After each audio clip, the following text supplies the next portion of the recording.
Good morning. Or should I say, hello, deplorables.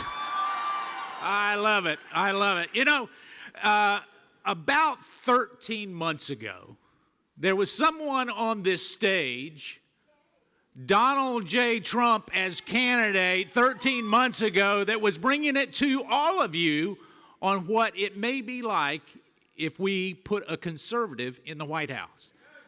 Now, I want to also say at that particular time, I'll give you a stat.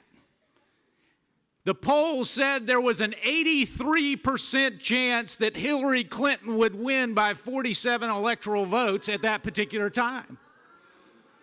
Now, I can tell you, I'll give you another stat.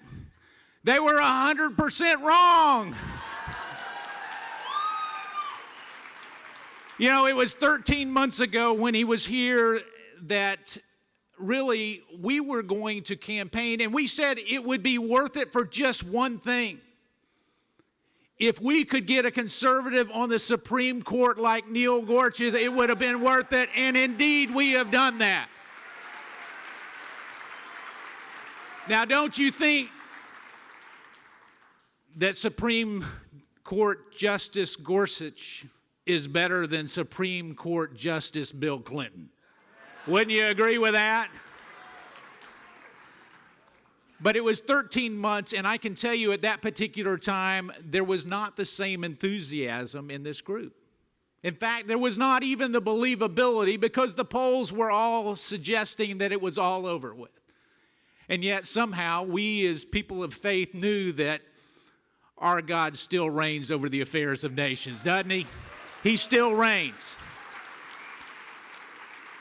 So it is not just with that federal Supreme Court nominee that has been confirmed. It is the 150 other federal court, conservative federal court nominees that will ultimately make sure that we turn back this country to its roots, to make sure that we, the people, and the Constitution will still reign.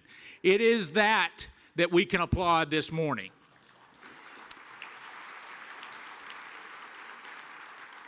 But I also, since we're looking back at September, I want us to look back even further to a September that happened some time ago, and it was a September during the Battle of 1812, and actually it happened in 1814.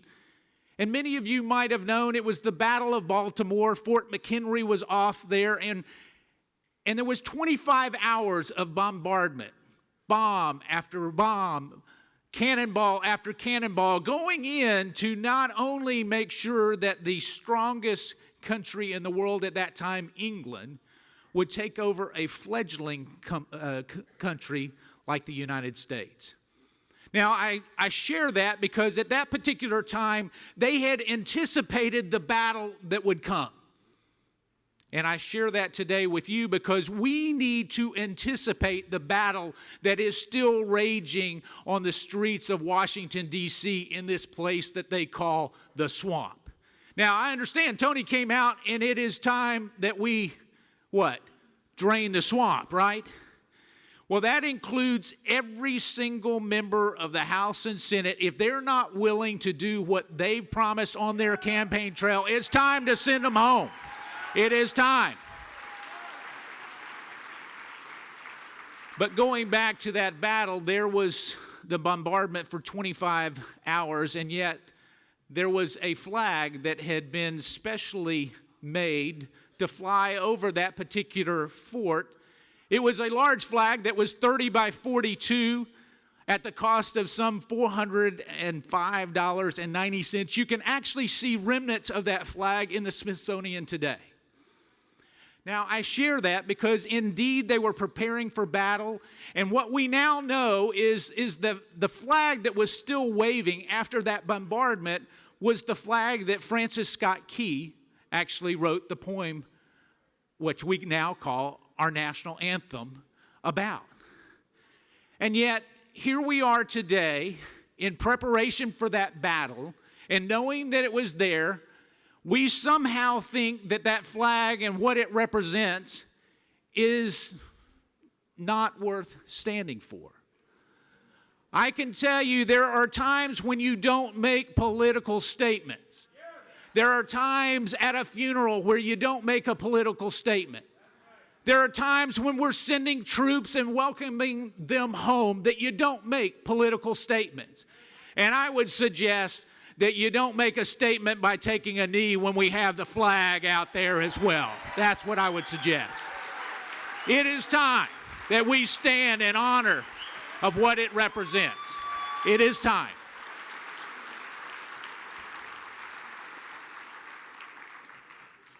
But perhaps you don't know the story that is told a little bit around that time that is not commonly known, like the national anthem.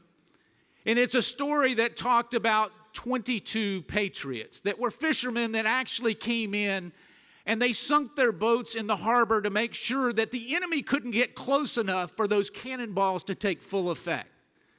It was 22 patriots that actually sunk their boat in the harbor. It was their livelihood.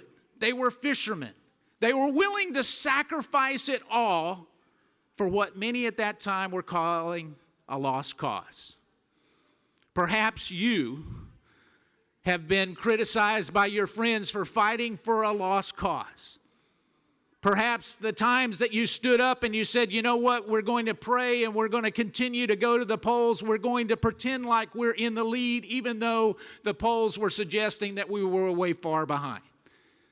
But you know what?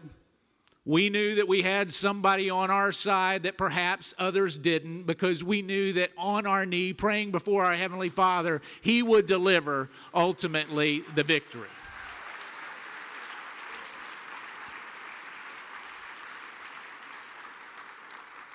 And so I ask you today, are you willing to still be one of those 22 patriots?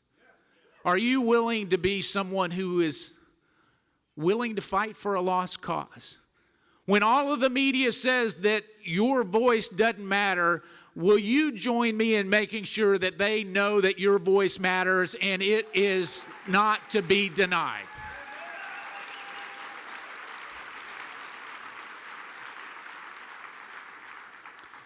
So let me tell you something else the pollsters got wrong. You know, we were in North Carolina, and as some of you might have known, that was a little bit of a battleground state. And so we got to see up close and personal our president campaigning from one end of the state to the other.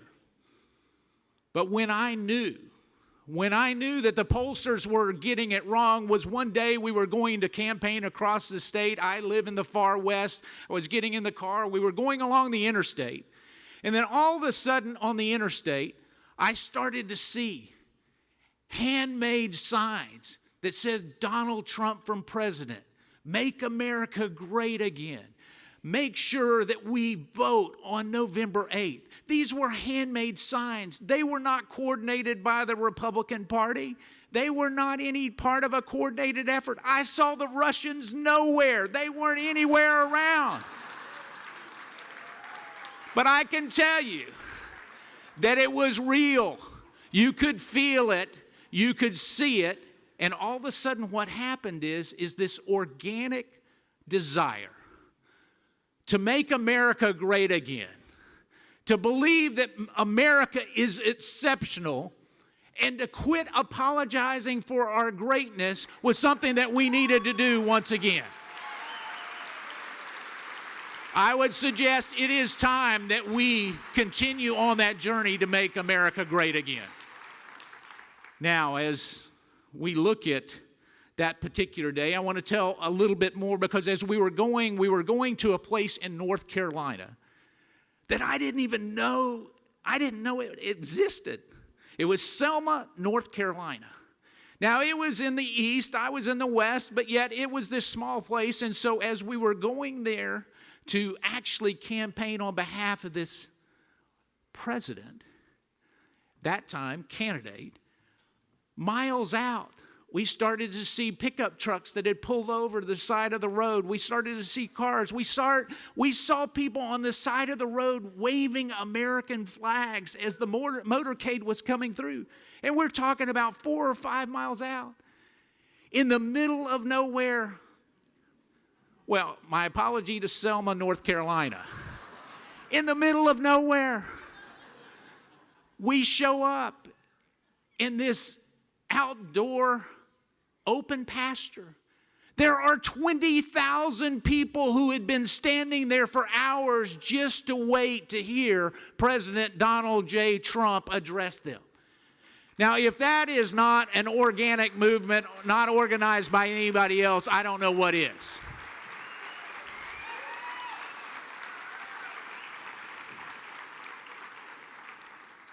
So here is my challenge and encouragement to you. We need to continue to show the same type of energy that is there. The same type of energy that was there before November 8th. And we need to understand that this president is serious about doing business. He outworks everybody. Now, I know it would not be hard to outwork Congress. But he works until 1 o'clock in the morning. He goes to sleep for a few hours. He gets up at 5:30 or 6 in the morning. And when you see this, he is willing to work harder than anybody else. We should do the same. It is time that we help this president out. Now, he has rolled back all kinds of regulations. In fact, more regulations have been rolled back.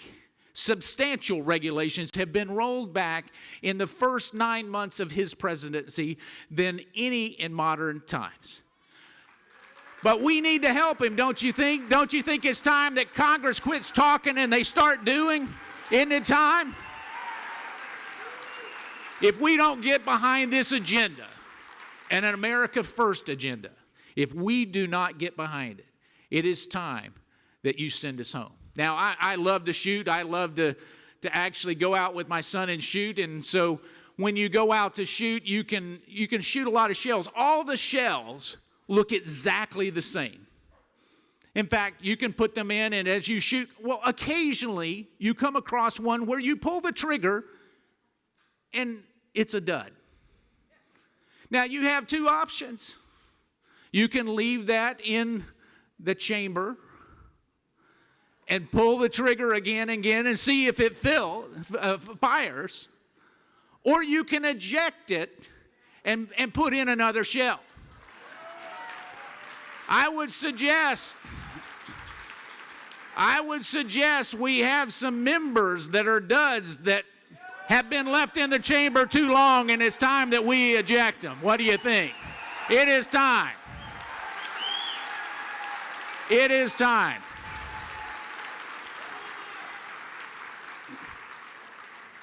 Quit trying to make them perfect. Eject them. Start over with a fresh shell. So as I share that, it is with great humility that I come before you today, because as the leader of a caucus whose motto really is to stand for the forgotten man and woman, to make sure that there's a voice here in Washington, D.C., we need to make sure that we are diligent about doing what we've promised the American people. You know, it never hurts to do what you promised the American people on the campaign trail. It's time that we actually produce some results. So here is where I would ask you to help. This president comes under attack every morning that he rolls out of bed, regardless of what he does, what he says, or what he tweets. He comes under attack each and every morning. I would ask you to be prayerfully on your knees, praying for this country, this president, and yes, even this Congress, as we try to do the people's business, and I would say ultimately represent the people that are here in this room today, because the values that we hold dear are not uniquely ours. They're actually God-given.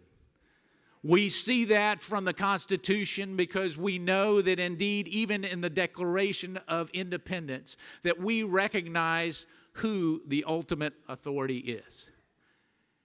And yet sometimes we happen to forget that. And as we forget that, what happens is that we must come back over and over and over again to remind others that not only does our God reign, but the voice of value voters will not be stamped out ever, ever in this country. It is time that we tell them. Now, if you're willing to commit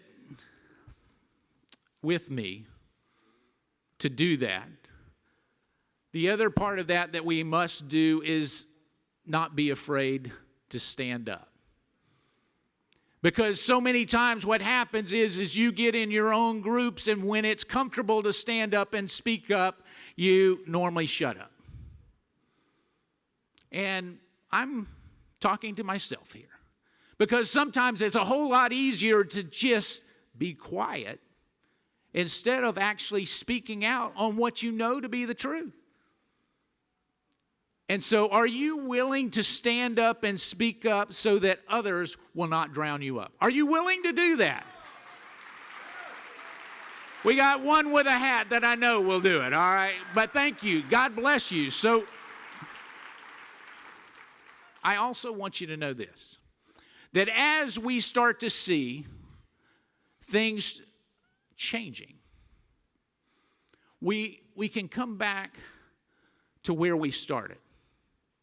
We can come back to our Judeo-Christian roots that this president has not only promised that he would uphold, but he has demonstrated that he would uphold. He has demonstrated it over and over and over again. We can make sure that our best ally in the Middle East, Israel, is defended, and we are unflinching in that defense. We need to make sure that we do not yield there. I see Gary Bauer here in the front row. There has not been anyone who has been a stronger advocate for Israel than you, Gary. Thank you so much for being here. God bless you.